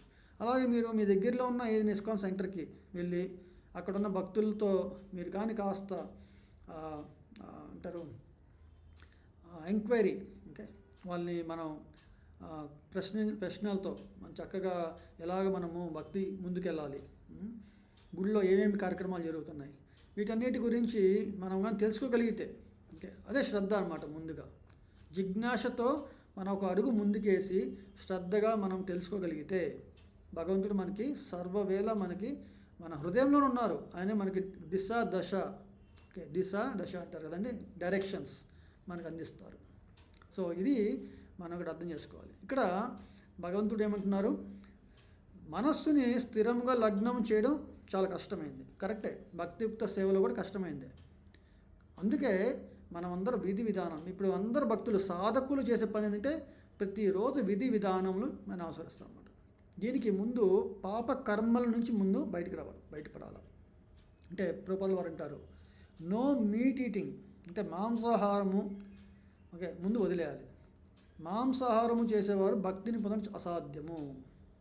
ఓకే, అలాగే ఈ ఇంటాక్సికేషన్, ఓకే, ఈ బయట ఆల్కహాల్ లేదా టీ కాఫీలు వీటన్నిటిని, మద్యము లేదా మన బుద్ధి చలిస్తుందన్నమాట. ఓకే, అవి మనం ఏం చేస్తాయంటే, మనం చూడండి ఏదన్నా మద్యపానం చేసిన వాళ్ళు తాను మర్చిపోతారు, ఇంకా భగవంతుడి గురించి ఏం ఆలోచిస్తారండి. ఓకే, అలాగే ఇలిసిట్ సెక్స్, ఓకే, అలాగే వచ్చేసరికి గ్యాంబ్లింగ్, జూదము, ఇటువంటి సిన్ఫుల్ పిల్లర్స్ అనమాట. వీటన్నిటిని, ఈ సిన్ఫుల్ యాక్టివిటీస్లో 4 పిల్లర్స్ లాంటివి అనమాట. వీటన్నిటిని ధర్మం 4 పాదాల మీద నడిపిస్తాం కదండి. 4 పాదాలని కొట్టే ఈ యొక్క పాపకర్మలు, వీటిని వదిలేయాలి ముందు. అది విధి విధానం ముఖ్యమైనదన్నమాట. తర్వాత భగవద్ధ్యానము, అంటే చెడుని వదిలేసి మంచిని మనం స్వీకరించాలి. అలా కానీ మనం స్వీకరించగలిగితే ఇక్కడ ఏమన్నారంటే ఈ విధముగా నన్ను పొందు కోరికను వృద్ధి చేసుకొనుము అని చెప్పారన్నమాట. ఇంకా లాస్ట్ శ్లోకం అండి ఈరోజుకి. అభ్యాసేపి అసమర్థోసి మత్కర్మ పరమో భవ మదర్థమపి కర్మాణి కుర్వన్ సిద్ధిం అవాప్స్యసి. భక్తి యోగ నియమాలను కూడా నీవు అభ్యసింపజాలనచో, అంటే ఎవరైనా ఈ నియమాలన్నింటినీ మేము చాలా ఉంటాయండి మాకు ఇంట్లో ఎగ్గు తింటాము కొంతమంది అంటారు, లేదా కొంతమంది టీ కాఫీ తాగుతారంటారు. ఓకే, సో కొంతమంది సినిమాలకు వెళ్తా అంటారు, అవి చేస్తూ అంటారు, ఇవి చాలా వాళ్ళ వాళ్ళ లైఫ్ స్టైల్ చాలా వేరుగా ఉంటుంది. ఇండియాలో చెప్పుకోవడం కాకుండా ఇంకా వేరే కంట్రీస్లో అయితే ఓకే ఇంకా రకరకాల వాళ్ళ లైఫ్ స్టైల్కి సంబంధించి ఈ నియమాలు అంటే ఈ బ్రాహ్మణత్వం అన్నమాట. ఈ నియమాలన్నీ కూడా ఒక బ్రాహ్మణత్వము, ఒక శౌచనీయమైన అంటే ఒక శుభ్రత, క్లీన్లీనెస్ ఈజ్ నెక్స్ట్ గాడ్లీనెస్ అన్నారు కదండి. అంత క్లీన్లీనెస్ ఉండాలి, బాహ్యంగా ఉండాలి. సో దాని గురించి నియమాలు. సో ఆ నియమాలను కూడా అభ్యసించడానికి కష్టతరం అనుకుంటే ఇక్కడ భగవంతుడు అంటారంటే నా కొరకు కర్మను అనుసరించుట యత్నించుము అన్నారు. ఏలైనా నా కొరకు కర్మ చేయటం ద్వారా నీవు పరిపూర్ణ స్థితిని పొందగలవు. అంటే ఒక స్టెప్పు తర్వాత ఇంకొక స్టెప్. ఫస్ట్ కంప్లీట్గా మనస్సుని భగవంతుడి మీద లగ్నం చేయటం.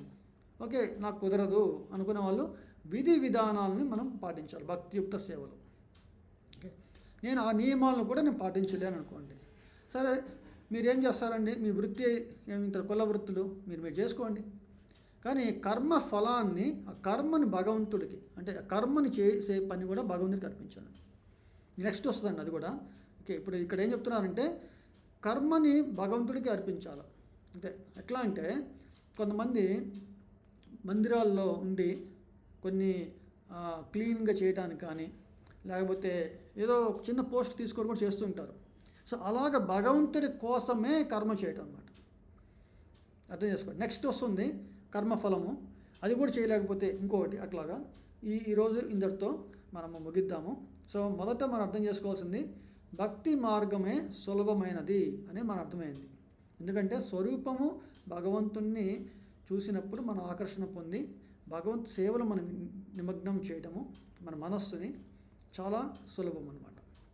ఇంకొకటి భగవంతుడి యొక్క లీలా మాధుర్యము, నామ మాధుర్యము, ఓకే, ఆ గుణ మాధుర్యము, వీటన్నిటిని మనం ఎప్పుడైతే మనం ఆస్వాదం చేస్తామో ఇందాక మనం చెప్పినట్టు ఆటోమేటిక్గా మన మనస్సు లగ్నం అవుతుంది. కానీ అది పొందాలంటే భగవంతుడి యొక్క భక్తుల అనుగ్రహం కావాలి. భక్తుల అనుగ్రహం కావాలంటే మనకు అర్హత ఉండాలి కదండి.